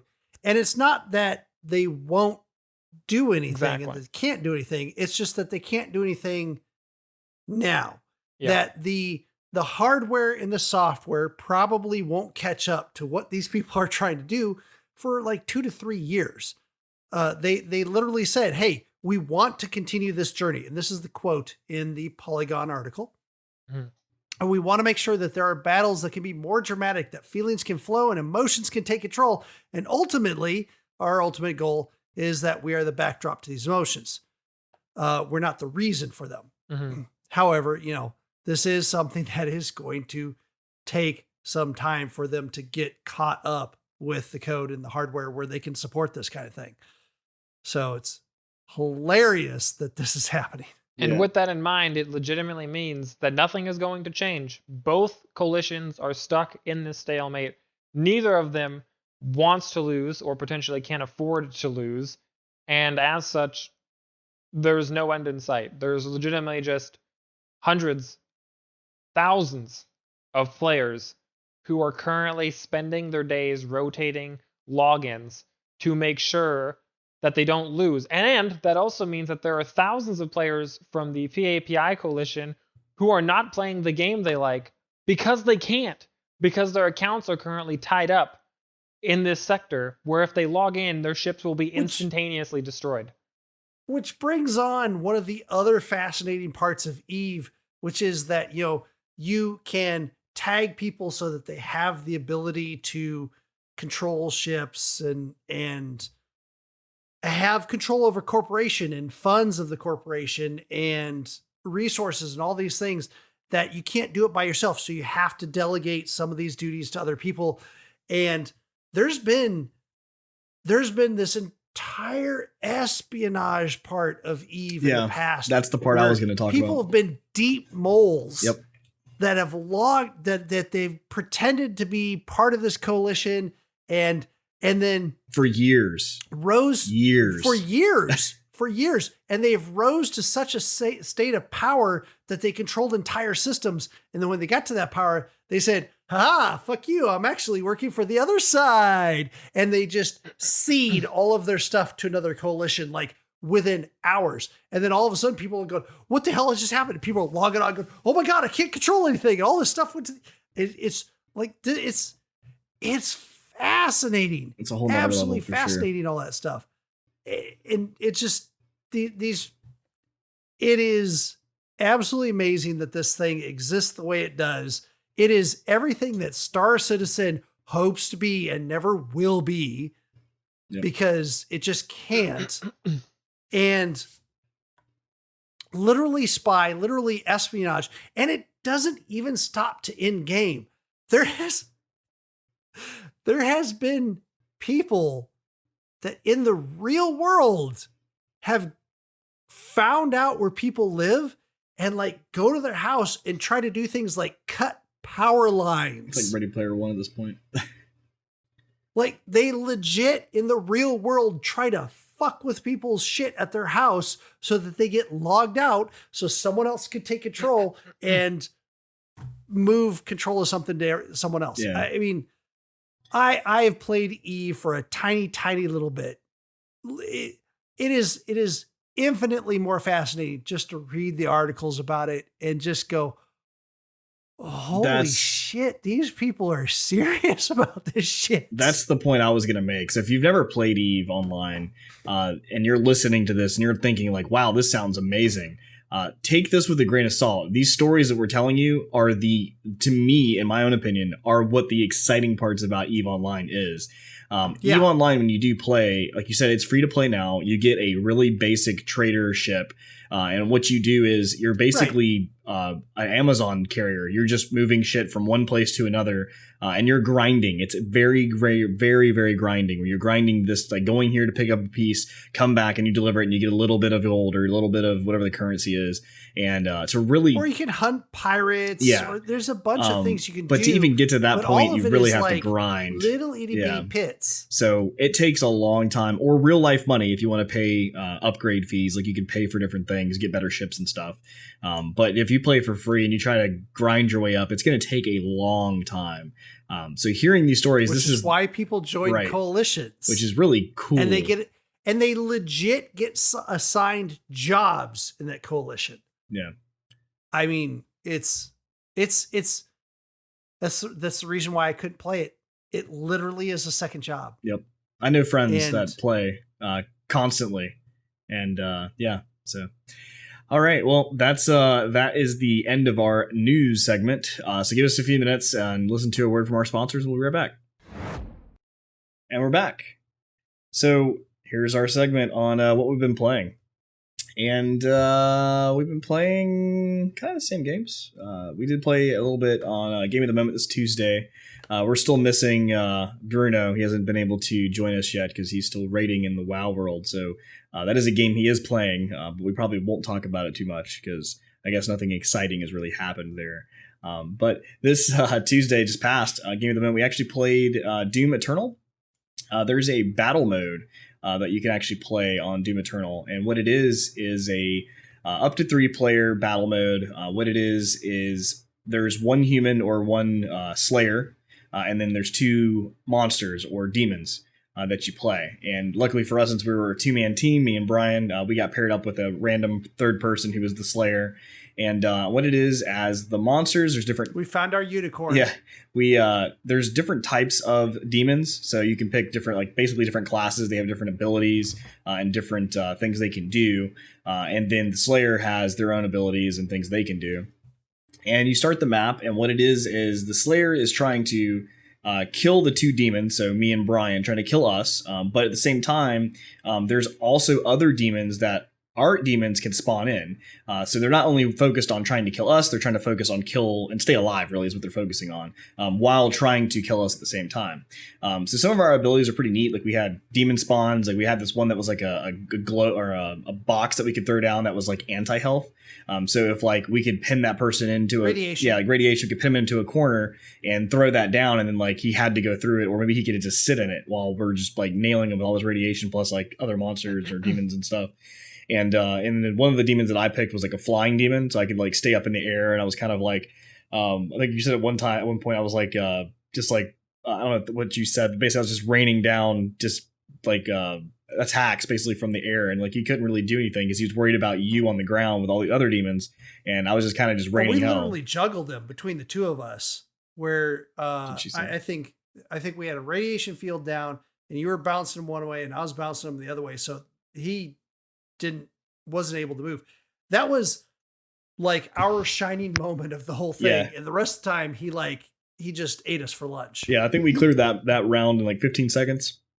And that was the quickest round we did have. No, that was the other one. I think that was when he was purposely losing to extend to 5 rounds. No, I thought it was another I think when we juggled him, that was the legit, like he was trying to get away and we actually did good. Yeah.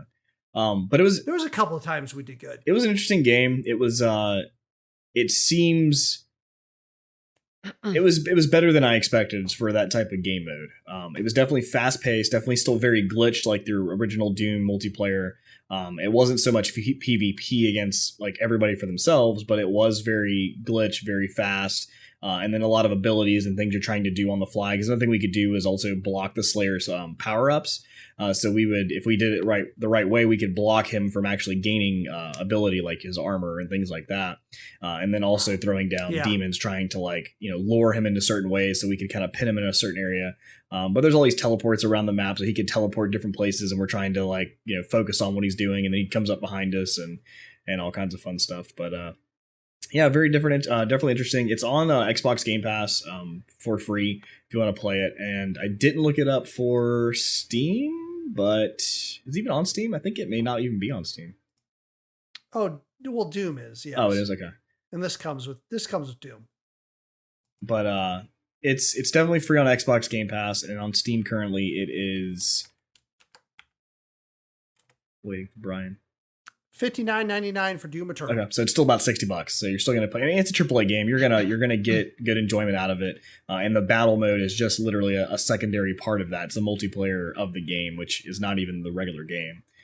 So that's still there. Really fun. I definitely check it out. And that was our game of the moment this week. Yep. I also played some other games because I've been trying to like just branch out every now and between, have something to talk about, have some fun doing some games besides editing the podcast and other various things. And I looked at my Steam library. I was like, oh, holy shit. I didn't know I had that game. You said, holy shit. I see what you did there. Because yes, I had Donut County in there, which is this fabulous little game where you play as this trash panda raccoon who owns a donut shop and has a little app where he makes a hole go around and he drops things in the hole. And he just thinks it's the greatest thing. And this game does not fuck around.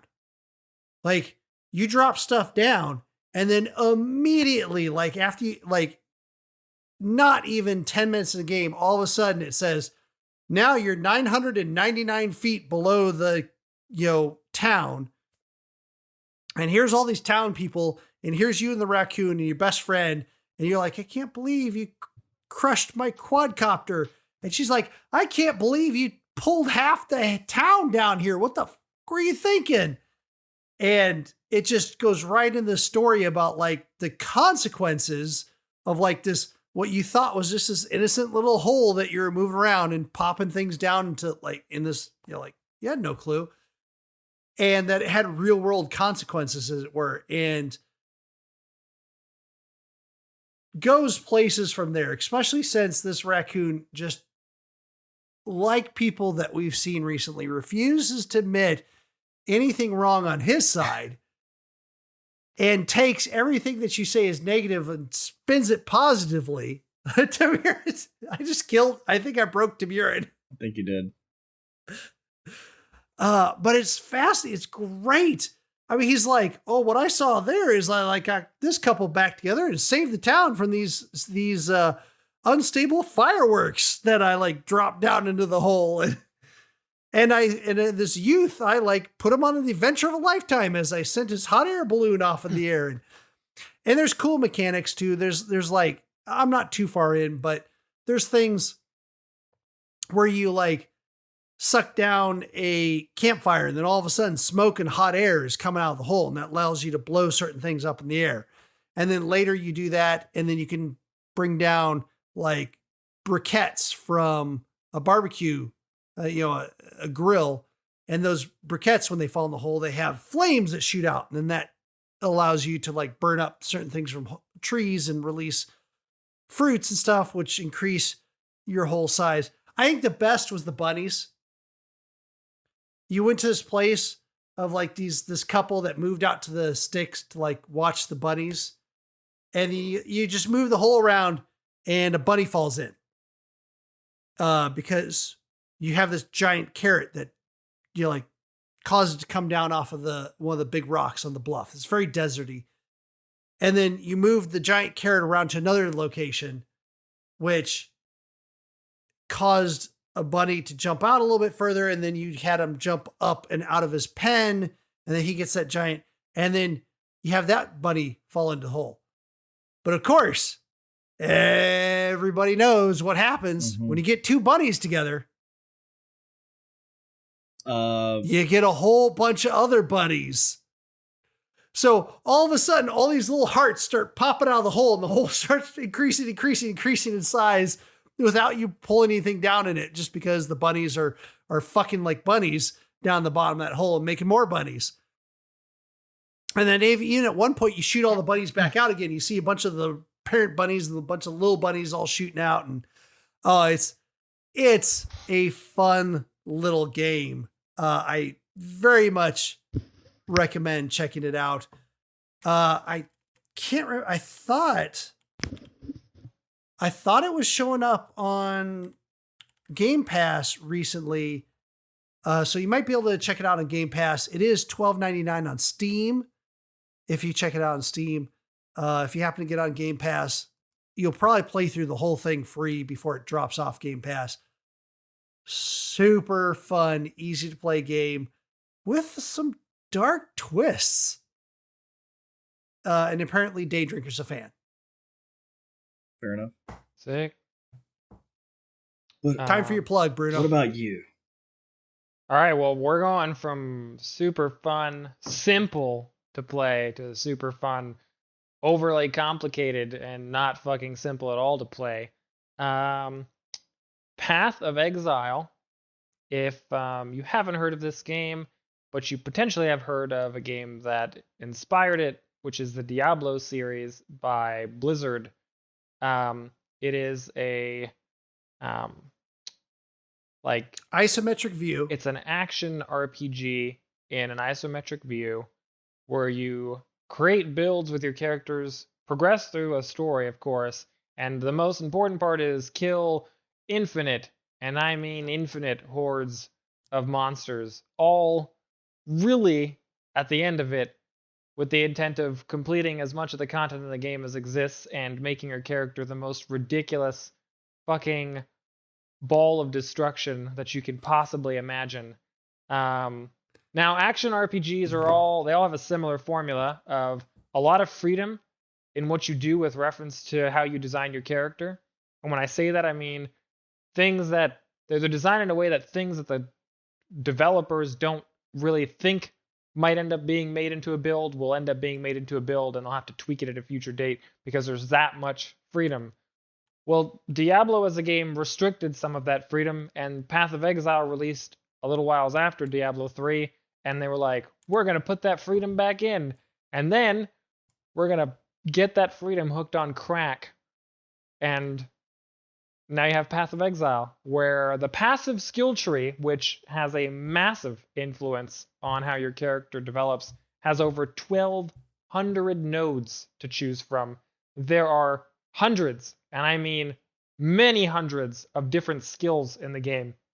Each skill can be augmented by passive skill gems to further modify them, and your skills can be further modified along with your character by any number of unique items that have unique attributes that you can equip. There is no limit to how many uniques you have equipped to you other than the limit of your item slots. So it is not like you can put on one unique item and you're done. You could quite literally have every single slot filled out with a unique. And then to add to that, you can find unique gems that you slot in to passive skill slots to not only augment that passive skill slot, but every single node that is within a certain range of nodes from that skill slot. It literally just pops a giant radius in there on the passive skill tree and changes like 50 of the nodes to do something completely different than what it did before. And then, on top of that, you can corrupt individual things to make them do even different things. So the game is super customizable. The important thing is there are now builds everywhere that make life a little easier to get into it. But yeah, it's really great. A little less like daunting. Yes. Because I mean, on top of everything that Bruno said, the skill web, because it's a web, is so impressive that you could go down a skill web like you're a spellcaster, but there's kind of like the way I remember it. It might have changed since then, but there was kind of a central hub that webbed out from there. You could start off as a spellcaster, and then just like if you have the skills, you can say, fuck it, I'm going to just go straight over here, the straight line as I can get, and go right to like barbarian type skills. Yep.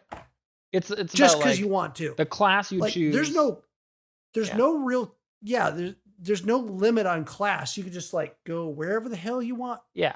It's insane. Class is just a preference of where you start in the passive skill tree.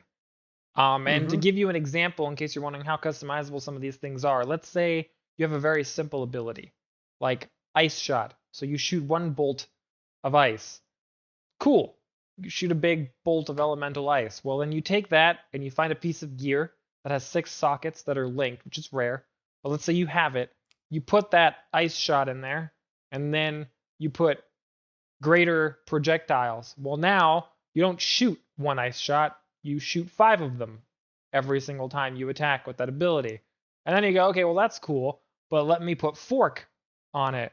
So now you shoot 6 of those same ice shots, but then when they hit something, they split. And then you put on chain. So now you shoot 6, and then they chain to other mobs, spreading into another 6, and then those fork, and in turn, you're essentially shooting like 30 some odd ice shots.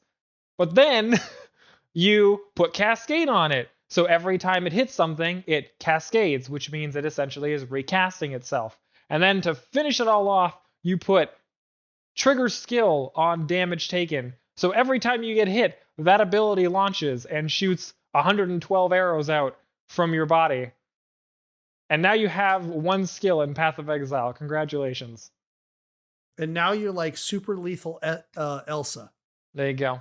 You're super lethal to GPU's Elsa because it will murder your fucking computer. That too, yes. I actually, a long time ago, I played this game a long time ago before they added all the improvements they did. And I shit you not, back then when desync was a thing and the game was even just really horribly optimized, there were a lot of assholes that would like create public games and try and fuck with people to steal their loot and like put it on free for all. And I actually made a build that if I used one ability with a specific weapon, it was fine and it did a lot of damage and it worked. However, if I use another ability, I would spawn like 500 different arcane missiles per attack, and it would crash the entire instance and log everybody out of the game, and they would have to log back in, and anything that was on the floor is now gone. So that was legitimately just an anti-troll build I created to fuck with people because that's how messed up that game lets you be.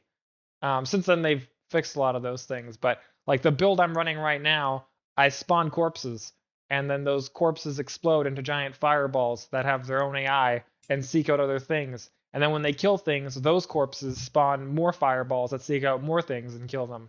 So it's just a never-ending chain of corpse explosions. It's really great, and the best part about this entire game is it's made, well, 2 of the best things. It's made by an amazing company that goes by Grinding Gear Games. They're from New Zealand. They really care about the community. So they're one of those game companies that still exist that still gives a shit about what people think about them. A while back, they actually made a bad season where people didn't like it, and they released a public apology and said they were going to do better, and they started shifting their cycle to instead of releasing new content every 3 months, it's every 4. And the game is free. It costs $0. You don't have to pay a single cent. Free, like completely free. And it has hundreds, thousands, tens of thousands of hours of playtime in it, depending on the kind of person you are. I've got like 1,800 hours pre-Steam and like 700 hours like during the Steam era of its release. So play Path of Exile. It's great. Hate yourself. So just like me. Other than that, the only thing I've played has been Rust. I've been really just kind of, we've talked about it before, but I just want to plug it again. I've been playing Rust. Rust is great. We do have a server for Rust for our SASS. I have a SASS Discord, which you can find that information on our Discord. SASSgaming.com. Check it out. We can get you that information. But yeah, it's really fun. Crafting, survival, PvP, PvE, whatever you want to do. Really fun. So with that, I think we'll get into our shorts for the day. New shorts. Not old shorts. Short attention span news. But new shorts. Swipe right news. So everybody wants to know when Half-Life 3 is coming, right? That's the thing that's always been on it, and it's been one of the jokes. We're never going to see Half-Life 3. No, Half-Life Alyx is not Half-Life 3. And that's sure it is. Yeah, it is. No, it's not. It's not Half-Life 3. Yeah, it's Half-Life 3. It's not. It's not Half-Life 3. It's been Half-Life 3 for the whole time. No, it's not. So anyway, they had an interview with a defining thing about Half-Life when it comes out is that it takes advantage of new technology and showcases it to the best. Right. As the first Half-Life did, especially with some like AI and things like that. Half-Life 2, huge into the physics. Yeah. And Half-Life 3, also known as Half-Life Alyx. Not Half-Life 3. Was huge into the VR. It was great, but it was not Half-Life 3. Anyway, so PC Gamer had an interview with Gabe Newell, the creator of Valve and creator owner of Steam and all that fun stuff. I had a conversation with him talking about the pandemic. He's currently in New Zealand, where he's been since the pandemic started, and he kind of goes into the story. Lucky bastard. Yeah, really, and where it has like the lowest cases too. But yeah, he's been hanging out there. They've been kind of just doing their thing from that location. But one of the interesting things they talked about was he also touched on the topic of Half-Life 3, or more accurately, the topic of why he refuses to discuss the topic of Half-Life 3, and Citadel, an apparent code name for something that may or may not be in the works at Valve. And despite all of this, he did confirm something that he kind of didn't confirm. And the quote is, "We definitely have games in development and that we're going to be announcing. It's fun to ship games," he said. "Alex is great to be back doing single player games that create a lot of momentum inside the company to do there's a lot of momentum inside the company to do more of that." So that's an announcement to be made. He's saying Valve is making more games, which we haven't really seen a game since Left 4 Dead 2. I think it's the last Valve release game that we've seen. No, Artifact. Artifact? Okay, so Artifact. And Half-Life Alyx, technically. But not Half-Life 3. I mean, that's a game they released. Not Half-Life 3. But no, Artifact, and Artifact is back in development. I mean... So other than that, in this interview, he did weigh in on Cyberpunk 2077, which was interesting as well. He said he had a lot of fun playing on the PC version, and he has a lot of sympathy about the developers because he understands that. There's more to this article. You can check it out, pcgamer.com. It's definitely a good read. Sure. Also, really quickly, this should not come to a surprise. Well, actually, kind of is a surprise because VR hasn't been as big as people thought it would be. It's something that, its time came because we had the technology for it, but there was other problems with it, especially motion. Apple has decided to jump in and release a VR helmet. And even more interesting than that, not only are they releasing a VR helmet, but it's going to be a stopgap VR helmet until they get some type of AR, augmented reality glasses. And this part won't be a shocker to anyone.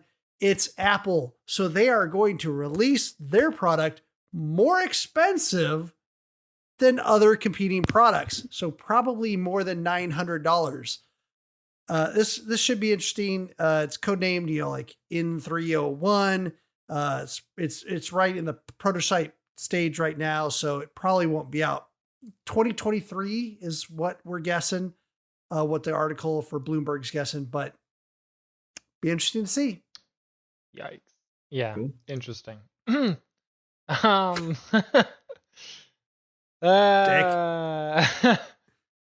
So Valve, Capcom, and Bethesda are being fined a total combined $9.5 million for something called geo-blocking for PC games. Essentially, in Europe, what has transpired is there are rules, like commerce rules, essentially where they're supposed to sell things at certain prices, and what they've done is the prices that they set vary from place to place, country to country within the EU.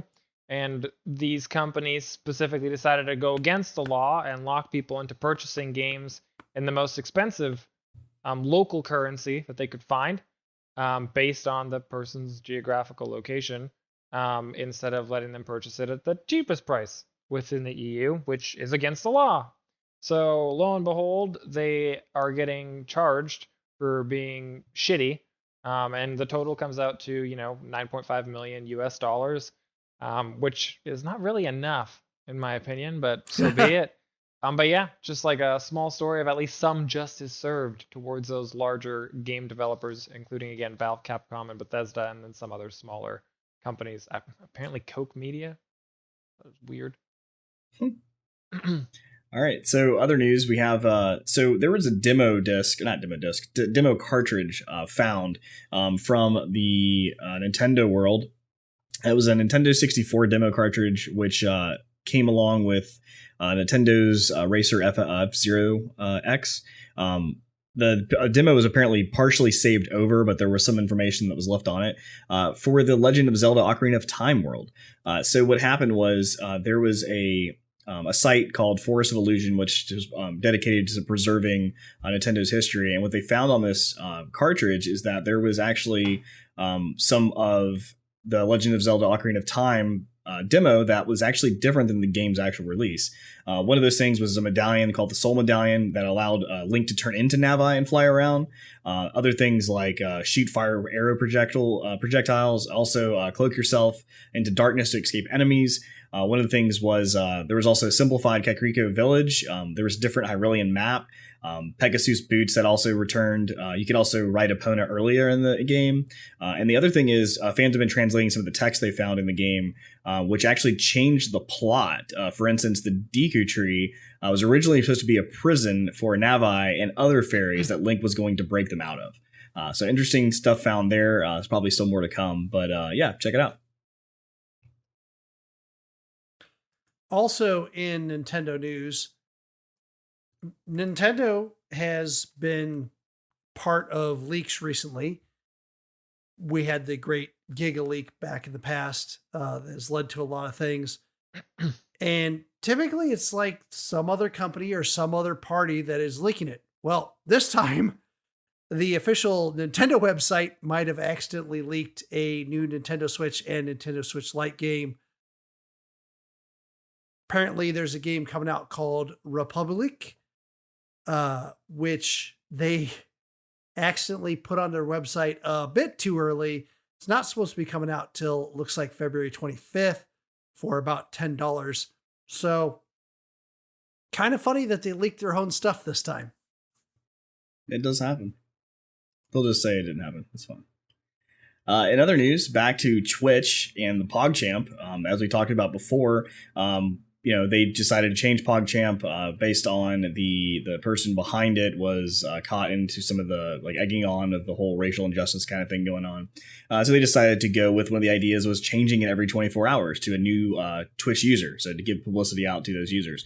And then as we covered, that also happened, but then it also had some flack coming along with that. So people started kind of harassing and spamming people that were showing up in those.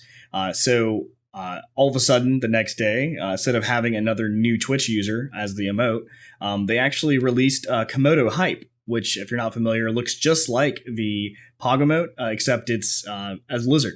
And what it is Komodo Hype. If you're not familiar, it goes back to the beginning of Twitch era. They have this. It's been around for a long time. It looks very similar, and because of that, it's almost got a war going on between the both. So as PogChamp was out, Komodo Dragon was out, or Komodo Hype was out, and people kind of picked sides. It was like a war, who's going to be on what side. Well, now obviously the people who are on the Komodo Hype side have felt like they now won because now the Twitch emote was Komodo Hype, and there it is. It's been there. And it will stay.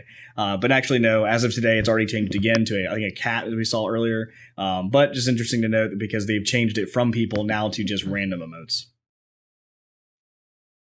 Cool. In news from one of our favorite recent games, Phasmophobia has a new update. It's nothing huge other than the fact that the ghosts who were just recently buffed to a ridiculous extent, because they're now more murderous than ever, are getting a little bit of a nerf. That is actually just them correcting a bug. Well, it's listed under... Is it listed under a change? No. It's listed as a fix. One of the main things is a bug was fixed where ghosts were able to target you on several maps when you were outside. So if you don't know Phasmophobia, they're supposed to hunt you inside of the house, and you're supposed to try and get a picture of them inside of the house. And once you leave, you're safe. Well, that kind of isn't a thing all the time, and sometimes they'll just kill you through a window, or they'll just in prison just kill you outside in the courtyard. That's not supposed to happen. So that's been corrected, along with some slight changes to the way the parabolic microphone works, and a couple of changes to the thermometer. Yeah, that's that gives me relief for something that I didn't know I was scared the shit out of, because I'm kind of okay playing Phasmophobia, but part of that is because I knew if I walked out of the building that I was safe. I didn't realize that in the newest version I wasn't safe. Yeah, that's the fact that I was still playing this game was crazy. You're never safe. Oh man.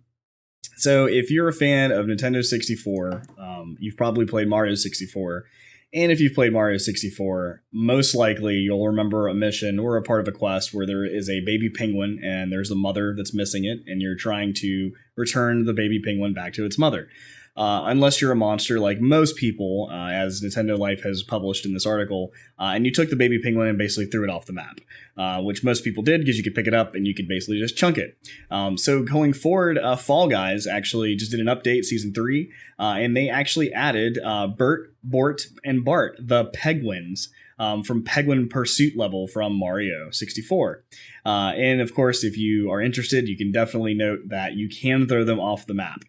So they are there. Nintendo hasn't said anything about this. They're not trying to add Fall Guys into Nintendo, but that is something that Fall Guys has brought in as the Penguins, and you can throw them off the map. Side news, there was a Twitch conversation when someone asked, when is Fall Guys coming to Xbox Game Pass? And Xbox Game Pass Twitter account said, it should be coming soon, with the little eyes emojicon, to which the developers of Fall Guys said, no, we don't have plans right now to bring it to Xbox Game Pass. So, psych. Wow. Awkward. Yeah, that was kind of awkward. Awkward. In different news, however, we have Mortal Kombat 11 Pro Competition. That's with a K, competition. There was a tournament that was going on in January. And for those aren't familiar with Mortal Kombat tournaments, there's a lot of customization you can do in the character, especially Mortal Kombat 10 carrying over to 11. You can do different builds, and certain builds aren't available for you for tournaments, that you had to like go by the builds that NetherRealm Studios had put together.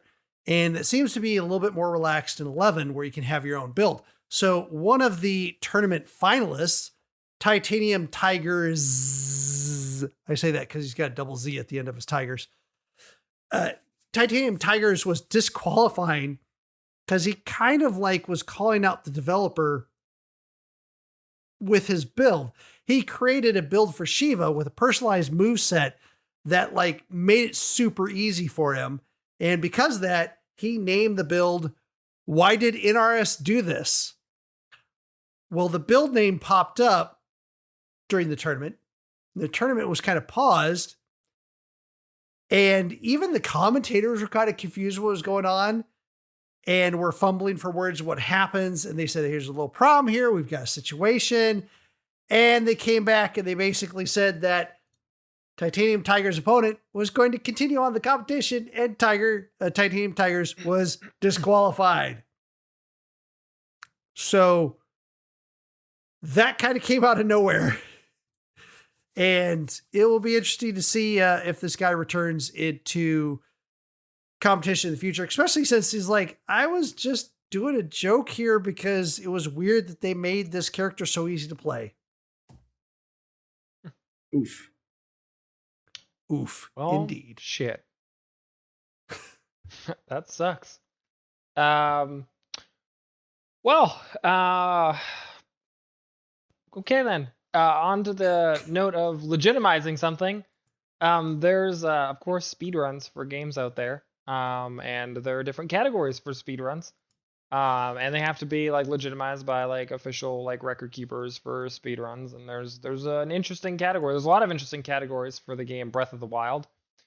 Specifically this one though is The Legend of Zelda Breath of the Wild baking bread as fast as you can. That's a speedrun. To start the game and make bread, which you can cook in that game. So bake bread as quickly as possible. Currently, the highest score clocks in at what I believe is 19 minutes and 44 seconds. It is held by a speedrunner that goes by the name of Zarif. Yeah, that's a thing. People actually speedrun Breath of the Wild to see who can bake bread the fastest. It includes out-of-bounds tricks, different glitches to make you like spring across the map and get into areas you're just not supposed to be in general, or to just quickly traverse the entire world map in order to bake bread. Gotta bake that bread. You're about to see one right now. There you go. That's what it's about. Baking when you got to bake bread, but you got to do it fast. I mean, sometimes you're in a hurry. Sometimes you're in a hurry. Oh, man. The things that people do. That's some shitty. Ugh. Just random Next. commentary. Oh, he made it. He's there. He's working on it. Oh my God, he baked bread. What the? Oh, man. Okay, just crazy sauce right there. Well, I mean, it doesn't get any less crazy. So some people that have history with games have knowledge of Phoennix Wright. So the Ace Attorney series, where you have, literally a game where you're in court and you're playing this attorney and he's like yells out objection. And the Phoennix Wright debates are just hilarious. So someone created a program that trolls through Reddit articles, Reddit forum debates, and it picks the two people that are talking the most, and it puts them on the opposite side of the debate, and then the other people play other NPCs. But it'll basically set one of the main people as Phoennix Wright, and the other one is Miles Edgeworth, the opposing attorney. And so if it has a whole bunch of happy faces, it'll yell out objection, and it will create basically a comic strip of Ace Attorney going through the Reddit article and captioning what they said blow by blow. That's fascinating. That's a good use of time. And oh my God, it's probably making those Reddit articles so much more entertaining and readable than they actually are in real life. I don't know. Sometimes they're pretty good. This makes them better. The next thing is another movie kind of rumor. So obviously the Lord of the Rings series trilogy and also the Hobbit series trilogy was, has been out basically for the last 15, 20 years, I feel like. And obviously very popular. And with Amazon picking it up, they're supposed to be making a new live action TV show, which is still in the works. They haven't really released too much information about that. But one of the insiders, Daniel Richman, has discussed that apparently they're looking to make a new feature-long movie called The Rise, or Following the Rise and Fall of Morgoth. And if you're not familiar with Morgoth, it's the first Dark Lord of Middle-earth, which essentially was the proto-Sauron, and should be pretty familiar with those people who are actually into the lore of Lord of the Rings. But that is pretty much all we know about it right now, so it seems like there is another Lord of the Rings movie coming out. We just don't know anything else about it, but looks like it'll be interesting. Excellent. I'm just going to hijack and show some of this shit, because this is insane for this Phoennix Wright stuff. As these two people arguing about slang and talking about giving a gift that someone once gave me, I'm both showing how it's used in a sentence and defining it, complaining about someone saying it was slang. So just take it and don't call people out. Objection! Sharing a gift, LMAO. We don't want it. Objection! I gave you an upvote for calling someone a little guy who you have no idea. Like, seriously. It does make these. He literally just hijacked the last short. What the hell? I did. No, I did. If you actually go out and check this Kotaku article, you'll get a link to a YouTube video that shows it. And it's even got the Phoennix Wright Ace Attorney sound bites in it. It's amazing. Sorry. Anyway, what I'm supposed to be talking about. You have 3 seconds. The John Wick writer is going to be creating or writing the D&D TV series. So yes, Mr. Kolstad is going to be writing it. He's from John Wick, and that's all I need to say about that. Maybe starring Chris Pine. So are we going to see like John Wick style action in D&D? They don't say anything about that. I'm just saying, it'd be interesting. Or maybe it's about a dog. Maybe it's the whole story. Well, I mean, if the character's a rogue, I could see that kind of action. Yeah. Maybe there's a dog. Maybe there's a hellhound. Maybe. Named Drogon. So, emails. We don't have any this week, but we appreciate you when you do. So if you guys want to send us one, GOA@sassgaming.com, GOA@SASSGAMINGS. No, just GIMNG. Just gaming. Oh my God. I'm going to murder it. It's fine. Sass Gaming. Just do it. Just type it up. Email it. At least you're consistent. We'll read it out loud. We'll probably talk about it. If it's a rant, we'll just let Bruno discuss it. Maybe if it's a rant for me, I would just let Bruno say it for me or something. It doesn't even have to be any email about anything that we talked about. If you want to like email us in about what your favorite food is and what our favorite food is, hey, we'll read it aloud, anonymous or whatever, however you want to be associated with that email, and we'll talk about it, because don't feel that you have to talk about gaming. The email section is for you, the listener or the watcher, to hijack us and change the topic. You said jack us. Weird. Hijack. You still said it's still jack us. I don't know. You said some other weird shit today, because you heard it. You said some other weird shit today, too, so whatever. Anyway, so if you like what you hear, obviously this is, let me back up again. Here we are, murdering everything. That is what got our attention this week. So if you do like what you hear of the podcast, if you're listening to us and either laughing or hating, whatever you want to do, if you want to see us actually physically so you can have a mental image of how shitty we look, you can check us out on Twitch on Thursday nights, 9 p.m. You can watch us live, or on YouTube once we upload the video there. Or maybe find us so you can subscribe to just send us the most nastiest YouTube comments ever. Because typically the ones we get are like some weird bot says something about click here for girls or something. It's like really strangely written or something. What? I haven't seen Yeah, those. they're on there. It's just really weird. Anyway, if you want to follow me, I'm Mike. I'm Xycia. You can check me out on Twitch. It's twitch.com/Xycia. YouTube, I can't tell you because it's so long, but Twitter is Xycia Gaming, also Instagram Xycia Gaming. Brian, take it away before I murder this even more. Yeah, you can find me at Phoennix Nova, PHOENNIX_Nova on Twitch. Occasionally, I am doing some streams up there. Recently, I've started doing some Lego build streams, as I recently built an X-Wing fighter. And that will also be going up YouTube. Again, I don't have enough clout on YouTube to have my own YouTube channel nicely named yet. But you can also find me on Twitter on Phoennix Nova. That double in again, but no underscore in between.